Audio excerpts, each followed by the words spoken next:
ita police din nan ne amfani ta ne. Ni kawai sai in na shiga abu sai in ga ta shiga. Ko an turo ma Labarai ko me?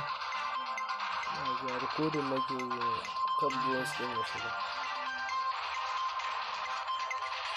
Hafsat Ilyasu Dambo da ke karanto labaran na wannan lokaci. Za ma ku iya kallon mu a yanzu haka kai tsaye ta shafinmu na Facebook. To a yau ne wata babbar kotun jiha ta yanke hukunci akan taskace jarirai a wani gida a unguwar Sabon Gari da ke nan Kano. Wakilin Abubakar Haruna Galadanci ya leƙa kotun gashi kuma da yadda zaman ya kasance. To Malam Hafsa barka da warhaka. Barka ka dai. Kin san dama wannan shari'ar da ake yi an kai ta ne babbar kotun jiha mai lamba 14. Kotun mai shari'a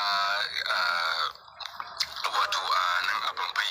Kotun mai shari'a Malam Nasiru Saminu wanda a tuhuma da ake yi wa shi Farfesa Richard Salman Musa Tarfa na cewar yana gudanar da wato gida na ainihin ƙananan yara da jarirai ba bisa ka'ida ba, da kuma tuhumar ma ta yaya ake samun wa'annan jariran. Wato dai a ƙarshe dai a yau kotu ta yi masa hukunci guda biyu. Na farko zaman gidan yari na shekaru 2 babu zaɓin tara, sannan kuma da taron naira 50,000 idan kuma 50 din bata samu ba sai a ƙara wata shekara ɗaya. Kai kin ga shekaru 3 kenan.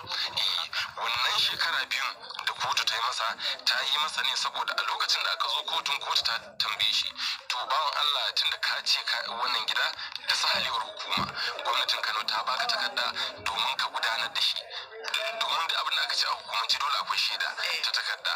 To da ya kawo takardar, kin san kuma kotu za ta yi ita ma nata aikin. To da aka yi da ta yi nata aikin ta gano cewa ai wannan wato na ƙarya ne dai a takaice babu su. Dan haka ne ma wato kotun da ta tashi ta ce laifin wannan fojiri wato bayar da takarda ta bogi shine aka yi masa wannan wato shekaru 2, sannan kuma ƙaryar da ya yi aka ƙara masa da wannan tarar ta naira 50,000 ko kuma ƙara masa shekara 1. To amma Hafsa, rikicin ba a nan yake ba. Tun a farko 'yan sanda ne da haɗin gwiwa da jami'an hukumar NAPTIP suka wato je gidan wannan mutum a unguwar Sabon Gari, wani gida mai suna Tumasi, wanda suke zargin cewar yana safarar wato mata da ƙananan yara da mutane. Domin kin ga dokokin ƙasa wannan ba ƙaramin laifi ba ne, wanda zan iya tunawa a lokacin 'yan jarida da mun je a shekarar 2019 an je wannan gida an ɗebo yara kusan mutum 19 aka ɗebo su tare da su aka taho har nan Bambai, wanda a lokacin nakan iya tunawa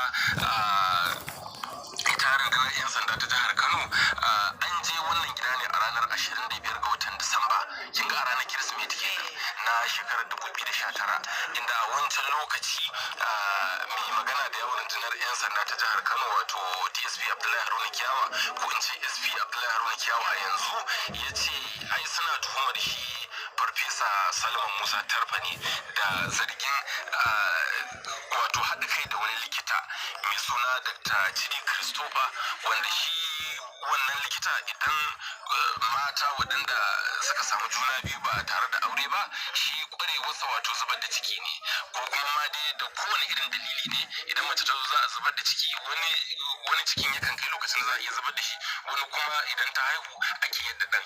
To ana haɗa kai ne, ta yi zargin cewa a wancan lokaci shi Salman Tarfa da shi Dr. Chidi Christopher suna haɗa kai ne inda suke samun 'ya'yan ta haka sai kuma su ɓoye su a wannan gida, wanda su tashi su yi musu komai da ake wa yaro, a sashi a makaranta da komai da komai.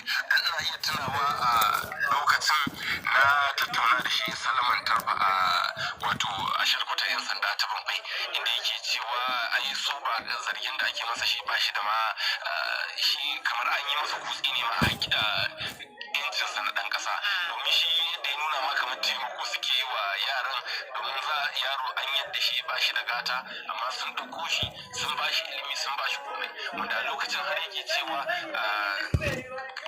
gwamnatin Kano ma ta san da abin da yake, sai ga shi kuma da abin ya zo ƙarshe yanzu ga abin da ya riga ya bayyana a kotu. Banda wannan kin ga wannan tuhuma guda 2 kenan a lokacin. To amma abin inda rudanin yake da aka taho gaba kuma ranar 20